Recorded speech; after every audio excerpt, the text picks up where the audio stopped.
नमस्कार दोस्तों, राधे राधे, जय माता की। स्वागत है आपका आपके चैनल धार्मिक उपाय में। तो आज के वीडियो में हम सुनेंगे माघ मास महात्म्य के तीसरे अध्याय की कहानी। तो इससे पहले कि मैं कथा शुरू करूं, आपसे रिक्वेस्ट है कि यदि आपने चैनल को सब्सक्राइब नहीं किया है या पहली बार आप मेरे चैनल पर आए हैं तो चैनल को सब्सक्राइब कर लेना, और यदि वीडियो अच्छा लगे तो वीडियो को लाइक कर देना और आगे शेयर भी कर देना।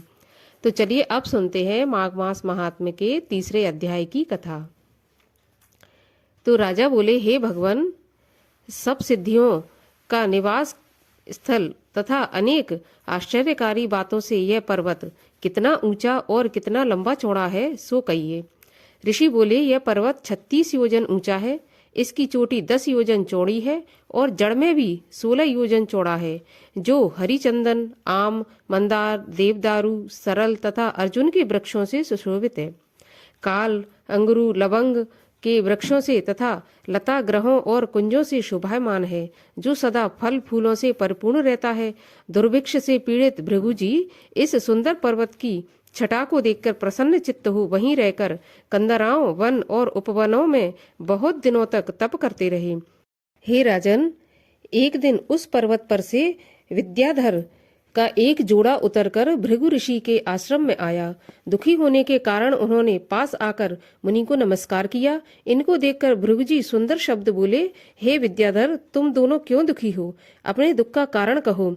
ऋषि के वचन सुनकर विद्याधर बोला, हे तपस्वियों, मैं श्रेष्ठ, मेरे दुख का कारण सुनिए। पुण्य के फल से मुझे स्वर्ग मिला और देव शरीर को प्राप्त हुआ।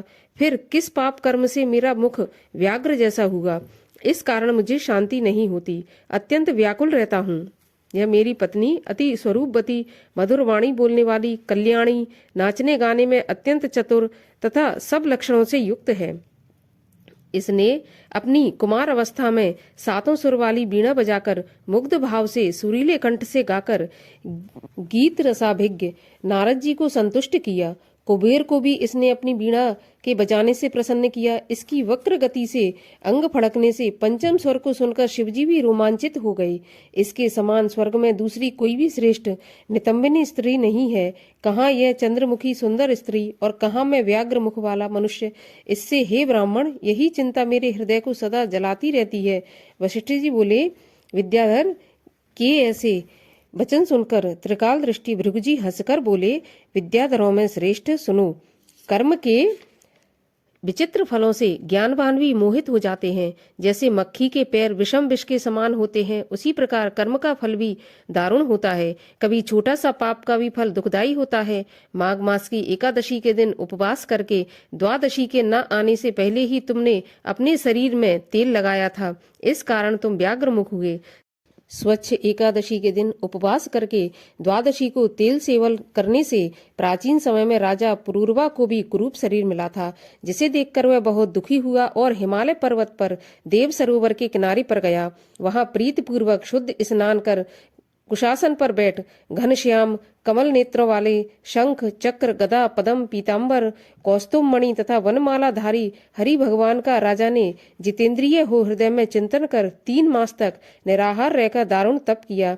7 जन्मों के तप के बराबर भगवान विष्णु राजा के थोड़े से ही चिंतन से प्रसन्न हो गए। माघ की शुक्ल पक्ष की द्वादशी को मकर के सूर्य में भगवान ने प्रसन्न होकर अपने शंख से राजा को पवित्र किया और उसको तेल लगाने की बात याद कराते हुए भगवान ने उसे बहुत ही सुंदर रूप दिया, जिसके रूप को देखकर देव नायिका उर्वशी भी उसे चाहने लगी। इस प्रकार वर पाकर राजा अपने पुर को चला गया। हे विद्याधर, इस तरह की कर्म गति को जानकर तुम दुखी क्यों होते हो? यदि तुम इस दैत्य रूपी कुरूपता को छुड़ाना चाहते हो तो पुराने पापों को नष्ट करने वाली मणिकूट नदी के पवित्र जल में माघ मास में स्नान करो, जहाँ ऋषि, सिद्ध देवता इत्यादि निवास करते हैं। मैं तुमको इसकी विधि बतलाता हूँ। तुम्हारे भाग्य से माघ मास आज से 5वें दिन में आएगा। पौष माह की शुक्ल पक्ष की एकादशी से लेकर माघ शुक्ल पक्ष की एकादशी तक 1 महीना पृथ्वी पर शयन करो और निराहार रहकर त्रिकाल स्नान करो। सब प्रकार के भोगों का त्याग करके और जितेंद्रिय रहकर तीनों समय विष्णु भगवान का पूजन करने से तुम सब पापों से छूट जाओगे। द्वादशी के दिन स्नान करने से पवित्र होने पर मैं द्वादशी के शुभ दिन में आकर अपने तपोबल से तुम्हारा मुख कामदेव के समान सुंदर कर दूंगा। हे विद्याधर, अब तुम इस वर वर्णी के साथ सुखपूर्वक क्रीड़ा करो। माघ मास के प्रभाव को जानकर सदा माघ स्नान करो। हे राजेंद्र, इस तरह सर्वज्ञ महात्मा भृगुजी ने विद्याधर को एक गाथा फिर और सुनाई। माघ स्नान से विपत्ति तथा पापों का क्षय होता है, जो सब यज्ञों से अधिक है और सब तरह के दान के फल को देता है। हे विद्याधर, यज्ञों के योगों से तीव्र तप से माघ मास अधिक गरजता है। पुष्कर, कुरुक्षेत्र, ब्रह्मावर्त, पृथुदक, काशी, प्रयाग तथा गंगा सागर आदि के संगम स्थानों में जो फल 10 वर्ष तक नियम धारण करने से मिलता है, वही फल माघ मास में 3 दिन स्नान करने से निसंशय मिल जाता है। जो चिरकाल तक स्वर्ग में रहना चाहे, वे मकर के सूर्य में कहीं भी जल में स्नान करें। हे राजेंद्र, आयुष, आरोग्य, संपत्ति, रूप, कल्याण और गुण प्राप्ति के इच्छुक व्यक्ति को, पाप और दरिद्रता से डरने वाले मनुष्य को दरिद्रता, पाप और दुर्भाग्य रूपी कीचड़ को धोने के लिए माघ स्नान से बढ़कर और कोई उपाय नहीं है। माघ स्नान चाहे श्रद्धा अथवा अश्रद्धा से कैसे ही किया जाए, पूरा फल देता है। बिना कामना के या कामना से जहाँ कहीं भी घर के बाहर जल में माघ स्नान करने वाला इस लोक और परलोक में दुख नहीं पाता। महीने के दोनों पक्षों में चंद्रमा के घटने और बढ़ने की तरह पाप नष्ट हो जाते हैं और पुण्य बढ़ते हैं। खाने में अनेकों प्रकार के रत्न पैदा होने की तरह पुत्र, पौत्र तथा संपत्तियां बढ़ती हैं। जैसे कामधेनु समस्त कामनाओं को और चिंतामणि सब चिंतित फलों को देता है, उसी प्रकार से माघ स्नान सब मनोरथों को अवश्य पूर्ण करता है। जैसे सतयुग में तप करने से तथा त्रेता में यज्ञ करने से जो पूर्ण फल प्राप्त होता है, वही फल द्वापर और कलयुग में माघ स्नान से प्राप्त होता है। हे भूपति, सभी वर्णों तथा सभी आश्रमों को माघ स्नान धर्म की धारा अवश्य बरसाता है।